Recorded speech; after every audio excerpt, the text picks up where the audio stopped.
तर राजन साळवी हे एकनाथ शिंदेंच्या शिवसेनेमध्ये प्रवेश करणार आहेत आणि यावरून आता भास्कर जाधव यांनी राजन साळवींवर निशाणा साधला।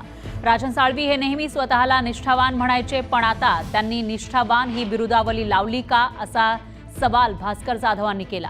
तर राजन साळवींना कबड्डी कबड्डी करून आत घेऊन सामंतांना आपटायची तयारी आहे, हे येत्या काळामध्ये कळेल असा इशाराही भास्कर जाधव यांनी दिला।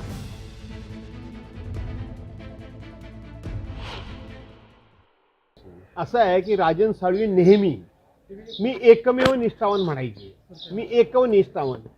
आता स्वतःला बिरुदावली जेव्हा एखादा माणूस लावतो त्यावेळेला लोक सुरुवातीला ते लोकांना अप्रूप वाटतं, पण नंतर तो विषय हा लोकांच्या दृष्टीने चेष्टेचा होतो।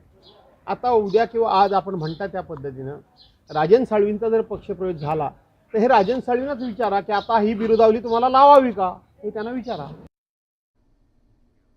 तर राजन साळवींच्या या पक्षप्रवेशावर विनायक राऊत, वैभव नाईक आणि राधाकृष्ण विखे पाटील यांचीही प्रतिक्रिया समोर आली आहे, बघूयात। त्याच्यामध्ये फार काय मला आश्चर्य वाटलेलं नाही आहे की राजन साळवींचा विधानसभेमध्ये पराभव झाल्याच्या दुसऱ्या दिवशीपासूनच त्यांनी भविष्याकरता मार्ग शोधायचा जो प्रयत्न केला होता, त्याच्यातून भारतीय जनता पक्षामध्ये जाण्याचा सुतोवाच त्यांनी प्रत्येक गावामध्ये जाऊन केला होता।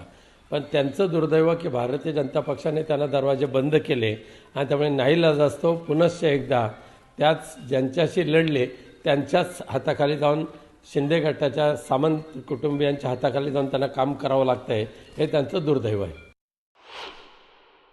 मी पण त्यांच्याशी बोललो की तुम्ही शिवसेनेतच राहा, आज जरी वेळ हे असले तरी योग्य वेळी पुन्हा आपली वेळ येईल, पुन्हा आपण कार्यकर्त्यांना उभं करूया। तुमच्यासारखे कार्यकर्ते फक्त सत्ता आणि पदेसाठी कधी नव्हते आणि यापुढे नसणार अशी आमची खात्री आहे। परंतु त्यांनी सांगितलं की पक्षातल्या लोकांचाच माझ्यावर विश्वास नाही, मी विधान परिषदेला मतदानच केलं नाही असं पक्षातल्या काही लोकांचं म्हणणं आहे आणि त्यांच्या भूमिका वरिष्ठांनी ऐकल्या आहेत। त्याबाबत काय निर्णय झाला याची मला माहिती नाही, परंतु राजन साळवी पक्षामध्ये राहिले पाहिजे होते।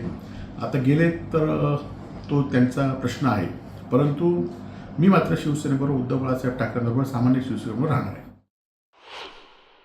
हे सगळे मला वाटतं ठाकरे गटांची लोक जे आहेत त्यांना आता संन्यास घेण्यापर्यंत मार्ग उरला नाही आहे, त्यामुळे आता त्यांना पर्याय शोधत आहेत आणि त्यामुळे आता हे रोज आपल्याला पाहायला मिळणार आहे कोण अडचणीत आहे, कोण कोणा संपर्कात आहे। मला वाटतं आपण सगळे एक मात्र एवढंच आहे की शेवटी राजकीय स्थित्यंतरामध्ये लोकांना शेवटी स्थैर्य पाहिजे असतं, त्याचा तो परिणाम आहे।